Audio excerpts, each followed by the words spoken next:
Shalom amigos, les habla Sergio Bacari del canal Un Bacari, suelto en Israel, como lo dice el gorro. Otra vez con ustedes, otra vez con la Biblia, otra vez en otro paseo tradicional de los domingos. Ayer estuvimos en la nieve fría de Jerusalén y hoy me bajé al desierto del Negev, la parte occidental, en la frontera con Mitzrayim, con Egipto. Estoy en un lugar que antiguamente era una ciudad nabatea. Los nabateos eran los descendientes de los ismaelitas y eran los reyes del desierto. Eran aquellos que de una gota de agua solían hacer un manantial. Y al saber almacenar en agua, sabían también hacer crecer cosas en el desierto. Incluso tenían en algunos lugares viñas. Los nabateos eran también famosos porque tenían estaciones en los distintos puntos del desierto, en los cuales, no me acuerdo cómo se dice la palabra en castellano, eran estaciones en donde las caravanas de camellos que venían desde el oriente por la ruta de la seda, la ruta de los perfumes, la ruta del incienso, habían 52 paradas que solían parar y la gran mayoría eran estaciones hechas en el desierto por los nabateos. Y ellos también se caracterizaban por las comidas que podían hacer al tener tantas riquezas agrícolas como para beber. Y ese es el tema de hoy. Hoy voy a hablar sobre los alimentos en la Biblia a través de la historia. Yo creo que es un tema interesante que da para mucho. Vamos a ver cómo me organizo para resumir todo en un solo video, mientras les muestro este lugar, esta ciudad nabatea antigua que se llama Nitzana. Esto que vamos a subir aquí arriba es el Tel Nitzana, el monte Nitzana, donde con los años a la ciudad nabatea vinieron las cruzadas, vinieron los romanos y también, como ven aquí atrás mío, esta ya es construcción más antigua, pero que se conviven entre ambas como todo en Israel. Todo el que viene después construye por encima de lo que había. Pero bueno, ¿qué les parece si empezamos? Bueno, mientras caminamos por las ruinas aquí abajo, antes de subir, les digo que si leemos con detenimiento el libro de los libros que tengo aquí en la mano, nos daremos cuenta de que el cisma original entre el hombre y su creador se debió al apetito adámico por el fruto de cierto árbol que el dedo divino había señalado como de uso exclusivo de la autoridad. A partir de ese momento, las historias de fe, grandeza y rendición espiritual de la Torá o del Antiguo Testamento distinguen claramente entre los alimentos que honran los designios del Señor, de Dios, y aquellos cuya ingestión conduce a la condena del alma. Más tarde, Yeshua, Jesús y San Pablo descargarían a su grey de la estricta disciplina kosher y les heredarían diversos usos gastronómicos. Ambas caras de la moneda, la prohibición y la tradición, serán la base de todo este paseo. Amigos, todos sabemos que gran parte de las religiones están relacionadas, en especial las monoteístas, que tienen una raíz en común, un mismo Dios. Pero, a diferencia del cristianismo, casi todas siguen al pie de la letra un código en el que los alimentos son divididos en puros e impuros, prohibidos y no prohibidos. El judaísmo y el islamismo obligan a seguir un ritual escrito a la hora de sacrificar a los animales y, en su dieta, ambos prohíben el consumo de carne de cerdo. Los musulmanes también censuran el alcohol, a diferencia del judaísmo, que, por ejemplo, este mismo jueves, no solo que permite beberlo, sino que será un precepto emborracharse. El cristianismo, en cambio, a través del Nuevo Testamento, determina que no existen carnes impuras y que todo es puro para los puros. Amigos, ya estamos arriba y mientras recorro esta ciudad nabatea Nitzana, entre todas las piedras, les cuento algo que todo el mundo ya sabe, que todo comenzó con la manzana de la discordia. Bereshit bara Elohim et hashamayim ve'et haaretz. Así comienza la Torá y toda la Biblia.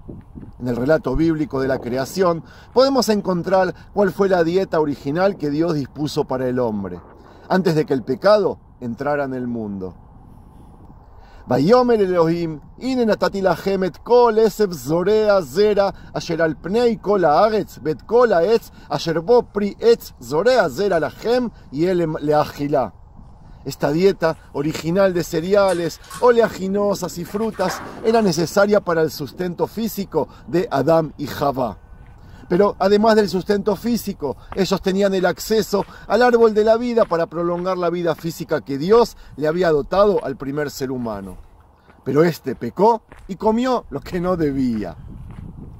Uleadam amar kishamata lekol ishteja betuchal min haetz asher tziviteja leemor lo tuchal mimenu aguga adama beaburja beitzubon betuchlena kol yemei chayeja. La transgresión de la ley de Dios, de la ley del amor, fue por lo que trajo consigo dolor y además muerte.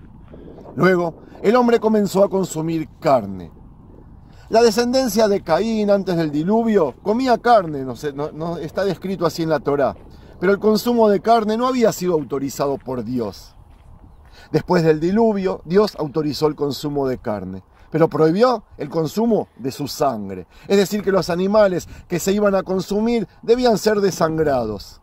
Con el tiempo nació la ley que hoy conocemos como kosher o kasher. Para el judaísmo, la no ingestión de puerco, liebres o conejos se justifica porque tienen pezuñas no hendidas, por lo que no rumian. Esa es la ley de la Torá.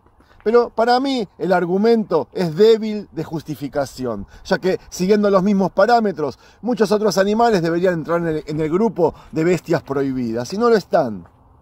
Estas leyes a menudo esconden una razón lógica.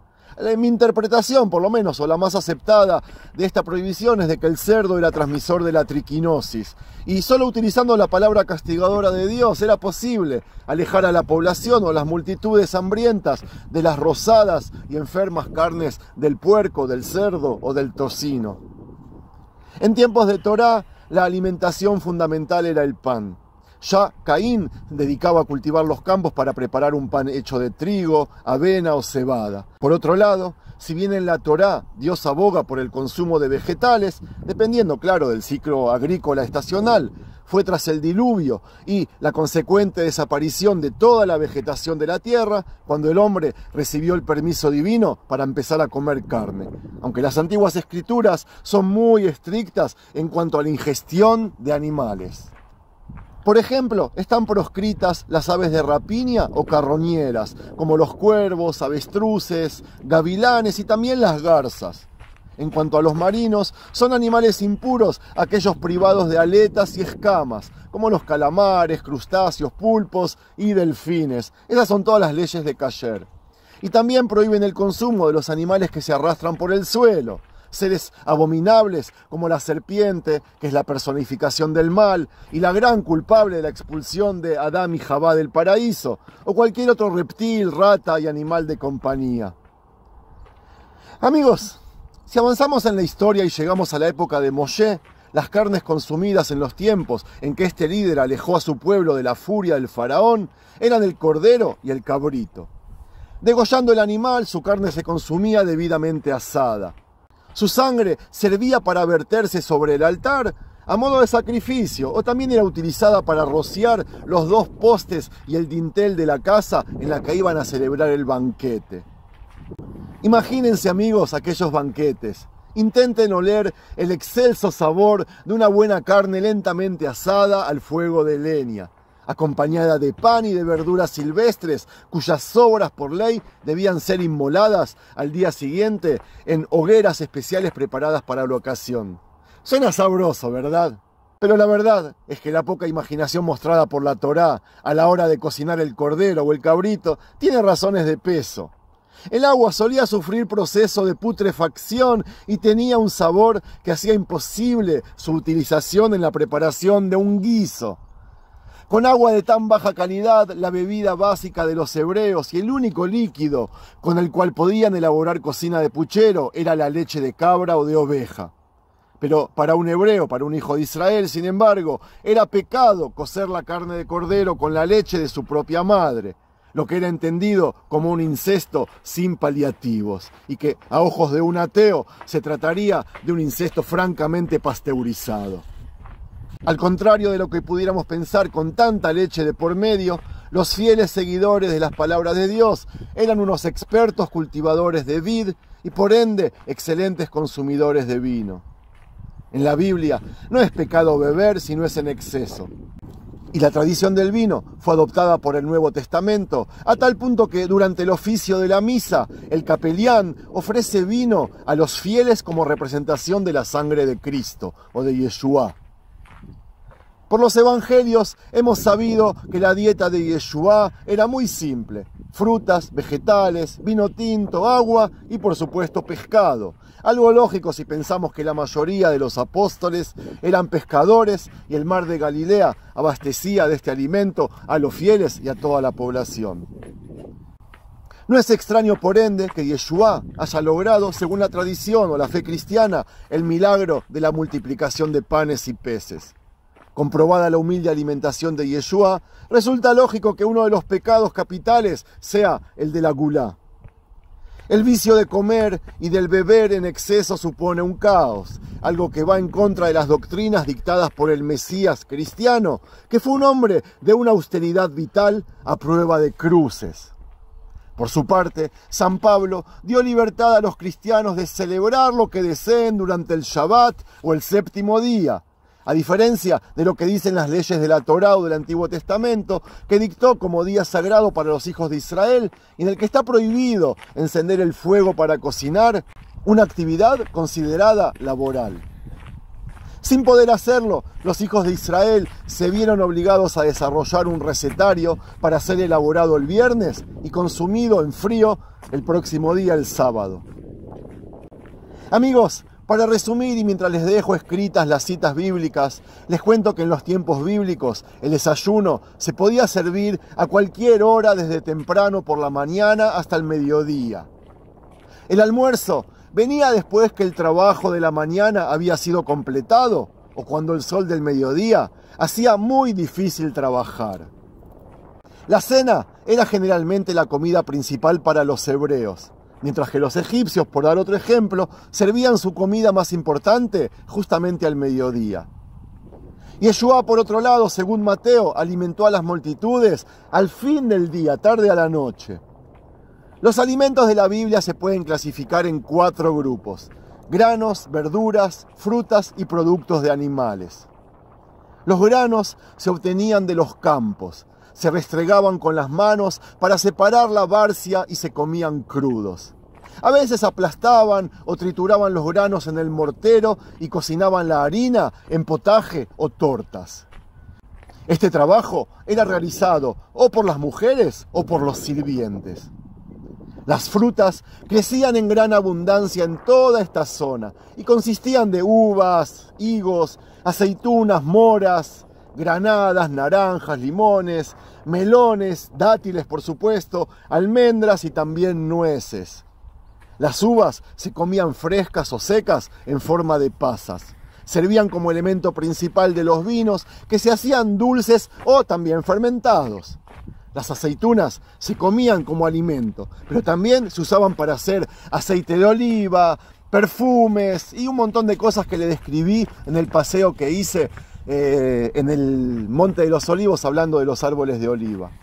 En cuanto a los higos, habían 2 clases: los tempranos o brevas y la cosecha principal. Los últimos se solían secar y se les aplastaba en forma de tortas. Los dátiles se utilizaban tanto crudos como secos. La mayoría de las carnes procedían de ovejas, corderos, cabritas y terneras engordadas. El cerdo se comía, pero no por los hebreos como les dije antes. Algunos huevos se usaban como alimentos, también se comían pescados. Y aunque en el Nuevo Testamento está escrito que se comían langostas, ese es una mala traducción del fruto del algarrobo. Ellos lo tradujeron como langosta. Yo hice un video acerca de ese error. La cuestión es de que no se comía langostas, era el fruto del algarrobo lo que solía comer Juan Bautista. Los hebreos utilizaban leche del ganado vacuno y cabras para beber, y de esta hacían quesos y mantequillas. Amigos, para comer ellos no utilizaban ni cuchillos, ni tenedores, ni cucharas. Se solía lavarse las manos y ofrecer una palabra de oración antes de la comida. La carne se cocinaba y se ponían sus propios jugos en un plato grande sobre la mesa. El contenido se tomaba con los dedos o se ponía sobre una rebanada de pan y se le llevaba directamente a la boca. Los egipcios se sentaban alrededor de una mesa redonda para las comidas.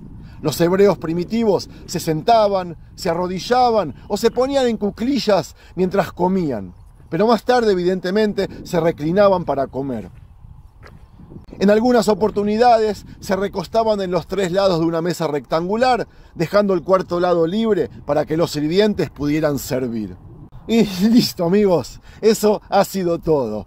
Estoy muerto de hambre después de todo este relato, así que me voy a ir a comer, supongo, en lo de los beduinos. Espero que les haya gustado y que ahora vayan ustedes también a comer sus propios desayunos, almuerzos, meriendas o cenas.